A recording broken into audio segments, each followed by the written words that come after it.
Hey everybody, Trace again. Welcome back to TestTube Plus. This is part 2 of 5 on our series about terrorism. And today, I'm going to talk about why people join groups like ISIS. We're going to talk mostly, when it comes to terrorism, about foreign terrorist groups, especially ISIS, because it's the biggest one around right now. But we will mention other groups, just so you know. So when it comes to ISIS, how can they recruit so well? A U.S. State Department spokeswoman, Jen Psaki, told CNN, it's something we need to do a lot more work on. We're seeing 90,000, I think, tweets a day that we're combating. That's a lot. That's a huge amount of tweets. And what ISIS is doing is they're utilizing these modern communication tools, which is crazy. I think we can all agree that the Islamic State's ideology is basically at odds with what the West is holding dear, so why are so many Westerners attracted to their cause? How are they snatching up all of these youth? Why are people being caught trying to get to ISIS? It's mainly their tactics. They're super advanced. I mean, let's look at another group, Qaeda, the poster child of terrorism only 10 years ago. Qaeda's recruitment propaganda back in the early 2000s, the late 90s, it was basically men with long beards ranting in Arabic in front of a black flag or something with grainy footage from a camcorder and maybe a truck driving toward Americans and blowing up. Things that you would expect. And it's almost a cliche now, right? ISIS is more strategic. They embrace modern technology. Their YouTube videos are as good a quality as some of the most prominent Western media estates. Things like the New York Times and the Guardian look at their videos and see equal levels of production being put in to ISIS propaganda. I went to a YouTube summit in Los Angeles not long ago about combating extremism on YouTube. And we talked with people from the State Department, from YouTube, from all over the US, prominent Muslims, researchers, YouTube creators, and we were all there to try and break down and analyze what ISIS is doing, how propaganda works online, and try and figure out ways to combat it. It was an amazing summit, but the things we learned about ISIS's propaganda were insane.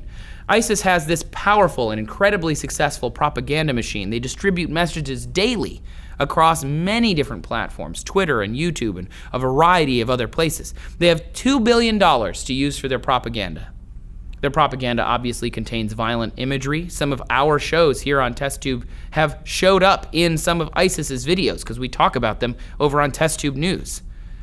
YouTube tries to stay on top of it, but there's really no way to police what's going on in their videos.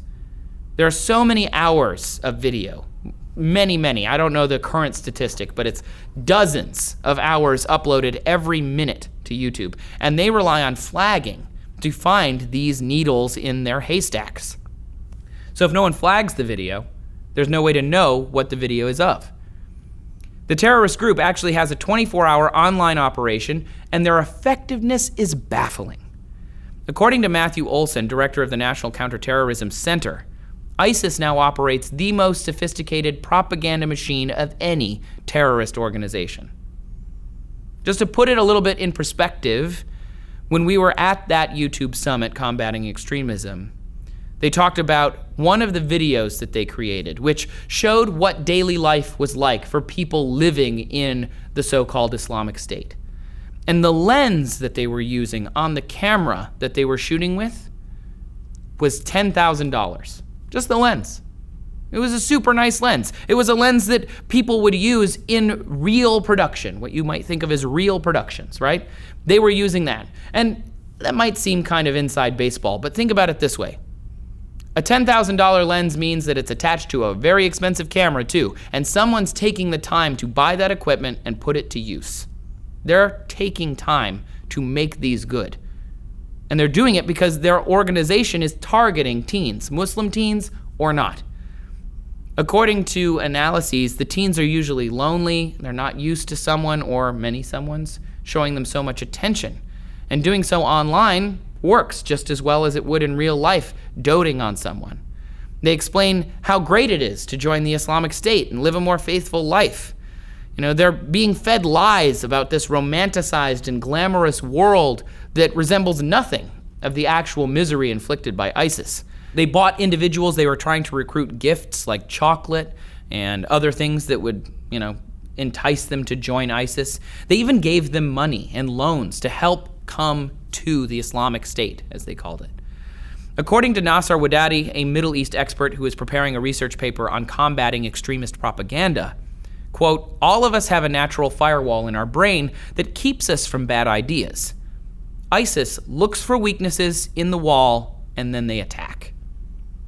According to FBI reports, ISIS considerably preys on Western youth who are disillusioned and feel like they have no sense of belonging or purpose.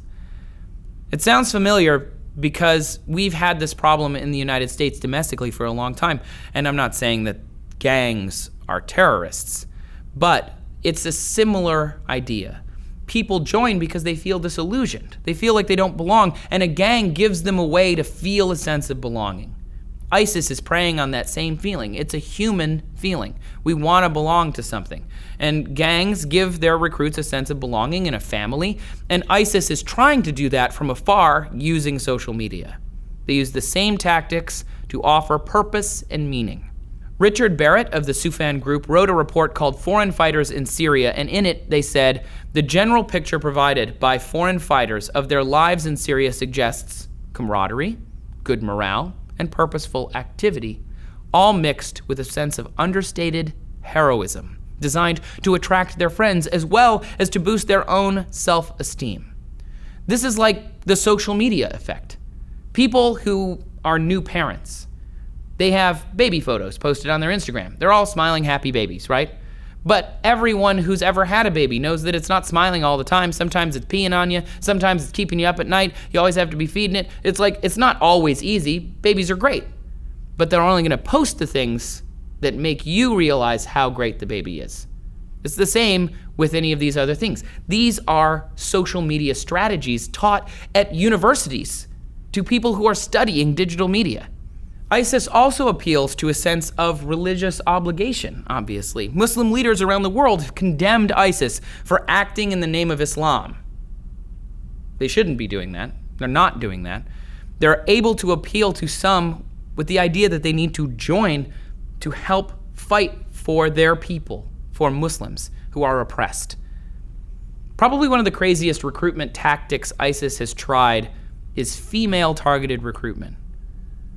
If the Islamic State is so anti-women's rights, how is it that they can get women to join their cause? Well, the terror group launched an online propaganda campaign around September of 2014 called Al-Zawra, which used various social media platforms and videos almost as like a beginner guide to jihad. Aside from cooking and sewing to support jihad, the campaign aimed to teach sisters software design and editing, and the physical side, whatever that could be, use your imagination, and also the use of weapons, obviously, to support jihad. Whether or not the recruitment tactics work isn't necessarily the question. Obviously, for some, they do. For many, many, many more than the few who they do work for, they don't work at all. But in the end, the important thing is to ask, what is it that terrorists want, right? What do they want? What's the goal here?